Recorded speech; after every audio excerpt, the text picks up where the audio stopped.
The Case of Secrets by Alfred M. Struthers, Chapter 2. Note, guys, I will not be using the feature I did in the last video to show you that they are thinking. I'm just going to do this and point to my head to let you know that a character is thinking. Chapter 2. Gina. He stared blankly into the basket, too stunned to move. Then, one by one, each of his senses awoke, as if the world was being revealed to him for the very first time. He felt the smooth give of the plastic bags against his fingertips, and smelled the stale odor of the attic that clung to them like an invisible layer of skin. His eyes followed the subtle weave of the thick rattan at the bottom of the basket. The faint creak of a floorboard registered in his ears, and he spun around to see his mother standing in the hallway. "What are you doing?" she asked in a bewildered voice. She turned to the basket and began hastily straightening the plastic bags. "Nothing." "Were you looking for something?" He let out a nervous laugh. "Me? Looking for something?" He couldn't meet her eyes. "No," he said defensively. "I just saw these crazy baby clothes." She cocked her head slightly, looking at him. The basket then went back. She cocked her head slightly, looking at him. The basket then back at him again. He didn't look up to see her piercing stare or wrinkled eyebrows. That gave away her feelings of suspicion.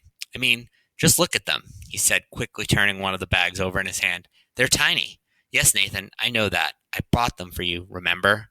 She turned to the rolled-up rug at her feet and let out a heavy breath. "Well, come on. We'd better get this rug into the guest room. Dinner's going to be late enough as it is." Nathan slowly climbed to his feet, holding on to the basket for support and to steady his trembling hands. "This makes no sense." They hoisted the rug and snaked it into the guest room.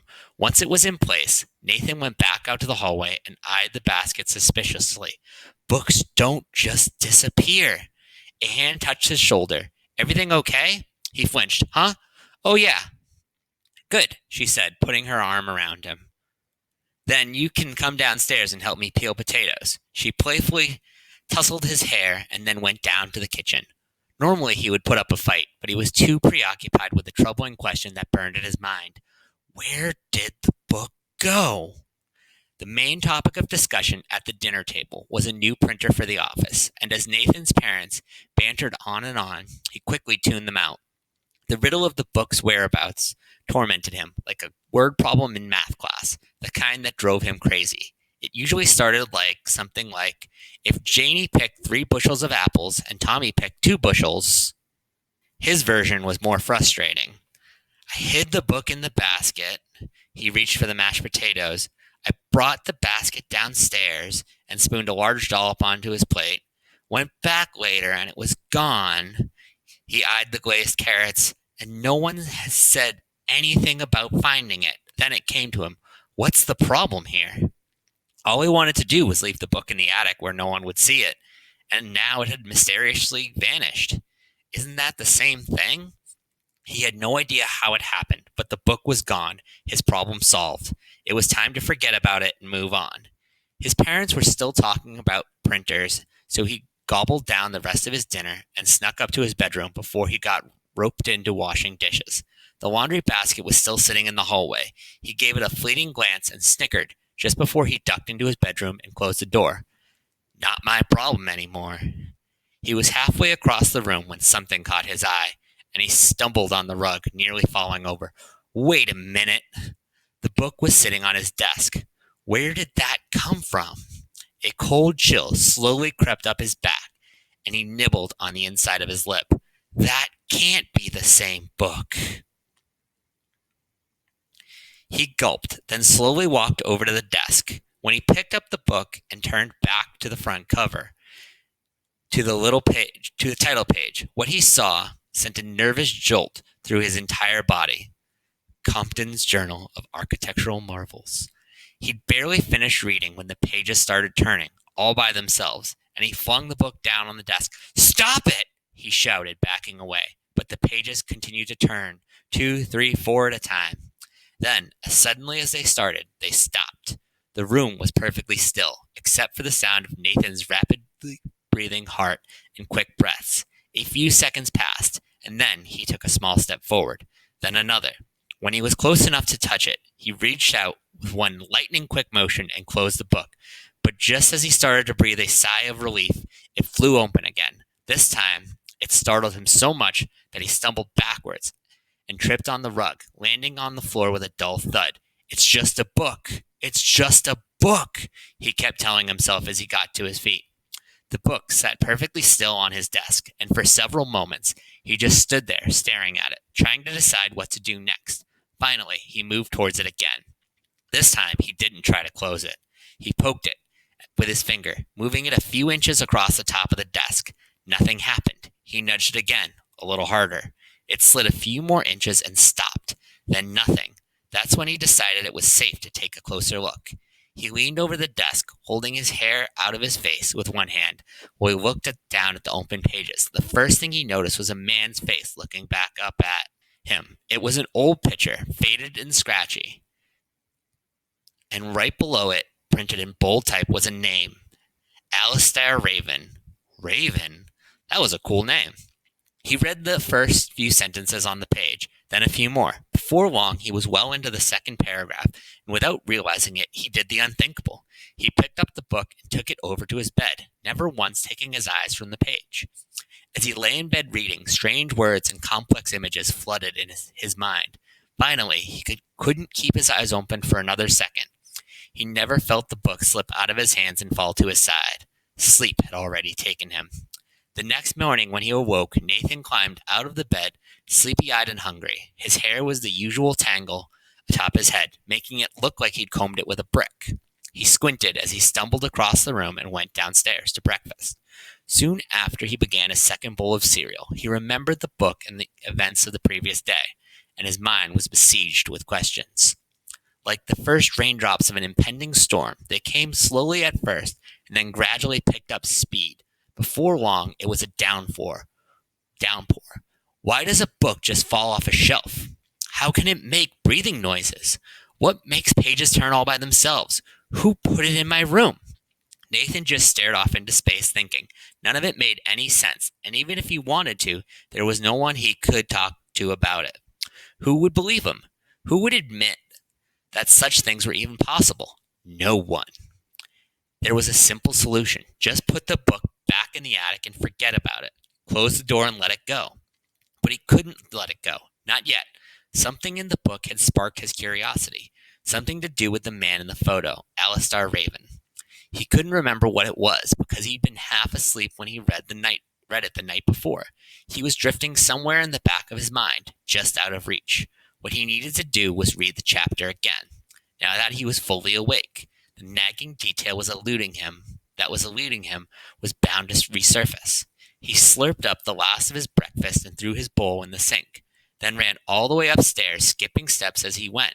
For the first time, he was actually anxious to read a book, but when he stepped into his bedroom, things took another strange turn. For the second time in as many days, the book was nowhere in sight. Not again, he groaned as he checked his bed and the surrounding area. When that turned up nothing, he checked everywhere else. No box went unopened, no shelf went uninspected. He looked in each of his bureau drawers, emptied his laundry hamper, and even tore through his old toy box. After that, he searched the entire second floor. Every room, every closet, every cabinet, shelf, and drawer, even the laundry basket. But the book was nowhere to be seen. For a brief moment, he thought about checking the third floor, but it was almost noontime, and he was starving. The attic can wait. He went downstairs and walked into the kitchen just as his dad was coming in from the garage. Nathan, could you give me a hand for a few minutes? Right now? It's lunchtime. Come on, this won't take long. He let out a long breath and followed his dad outside to the car that was parked in the driveway. The trunk was open, and there was a large cardboard box wedged inside. I need a hand carrying this to my office, his father said. Whatever. They lifted the box out of the trunk and carried it around to the corner of the house, to the side door. When they stepped into the basement, Nathan couldn't believe the difference. The room looked nothing like it had the day before. Things were arranged on the desk, the computer was set up, and there were pictures on the walls. As he stood looking around the room, his father opened the box to reveal a brand new filing cabinet. Okay, he said to Nathan, tilting it back. You grab that end. Nathan sighed and took hold of the bottom of the file cabinet.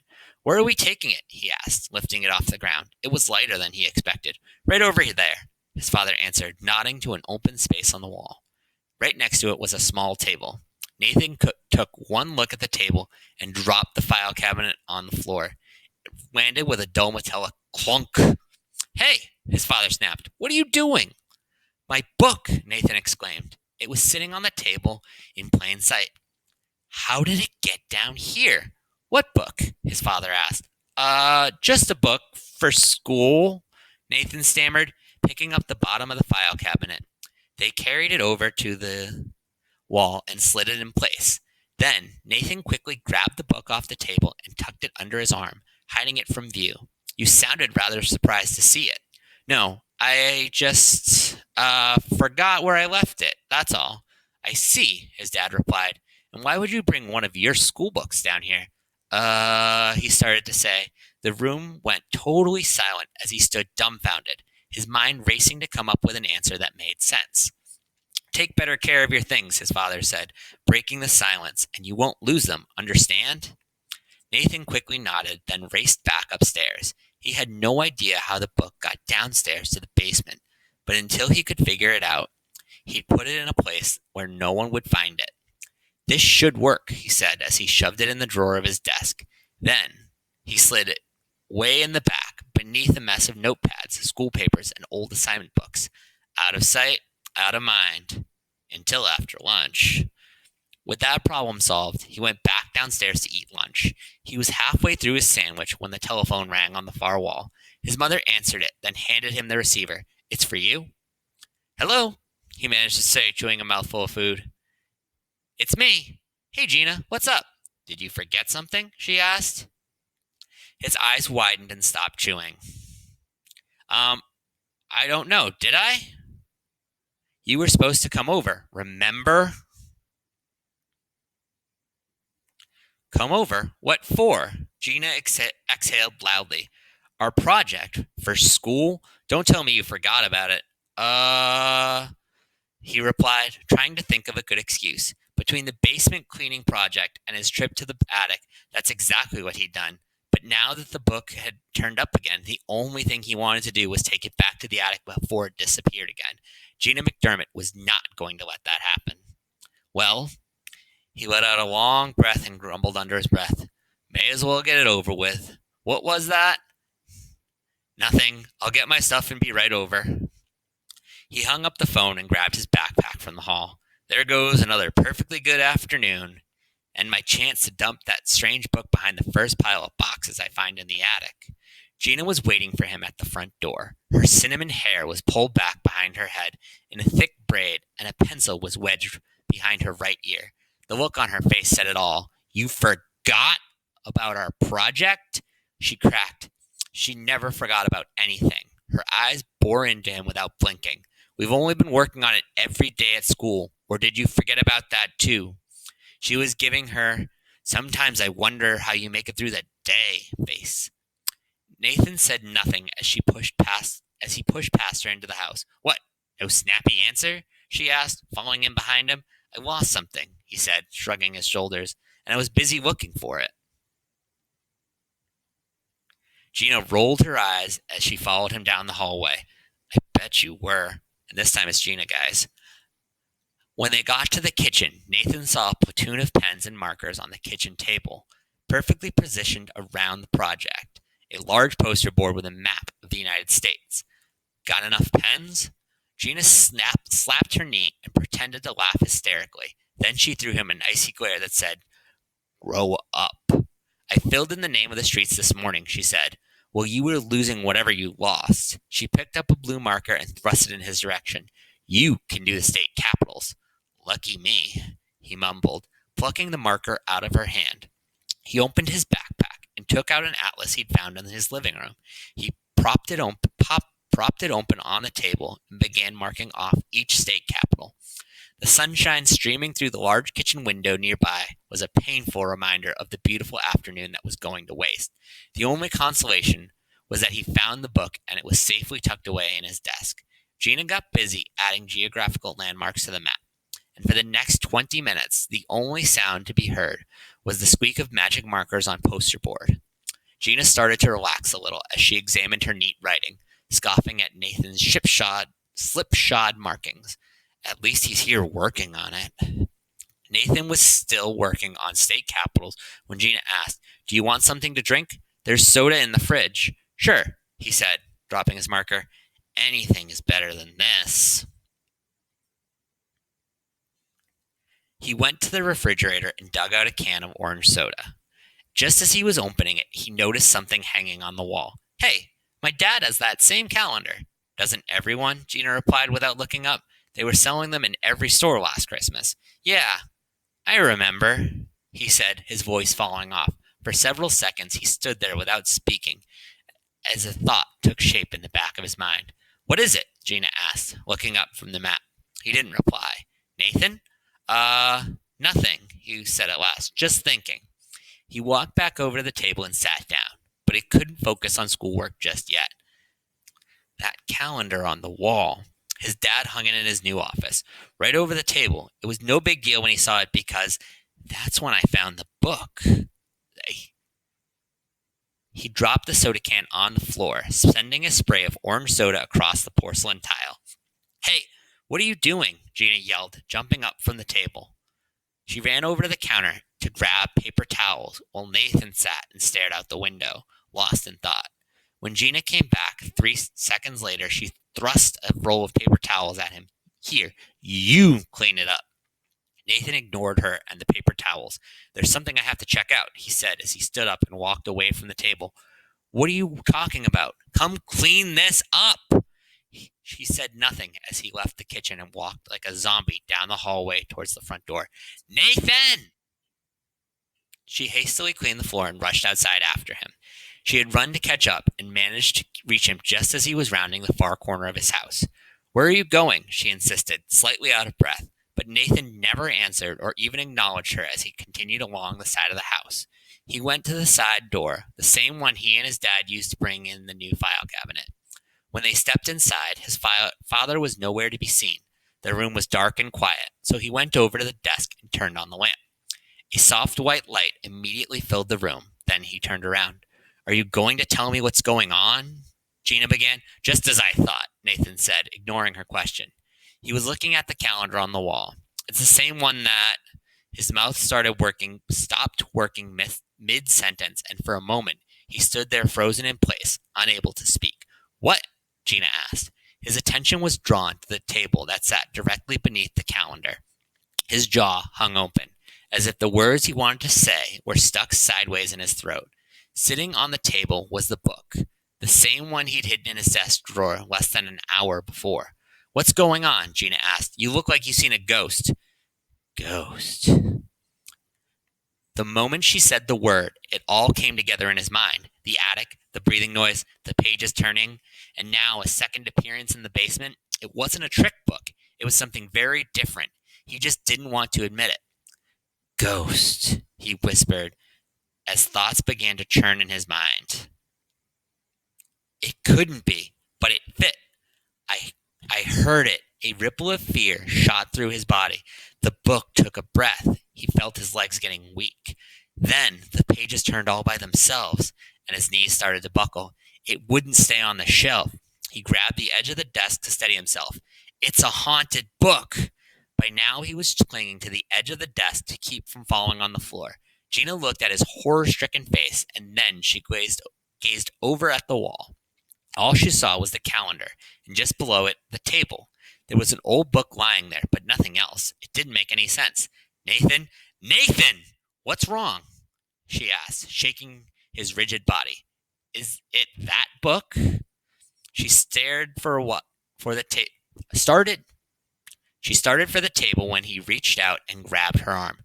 "No!" he shouted, breaking out of his trance. The signs had been there from the very start, right before his eyes, but for some reason he didn't see them, didn't want to see them. Don't go near it, he told her in a voice that was calm and calculating. Through it all, he never took his eyes from the book. Gina didn't know what to do. Nathan had never acted like this before. Whatever he knew, he wasn't telling her, and that only made the situation more confusing. Why the fuss over a simple book? Or was it the calendar? Her answer came seconds later when the front cover of the book flipped open and pages started to turn one by one. The sight of it made her flinch, but then she let out a long breath and shook her head in disbelief.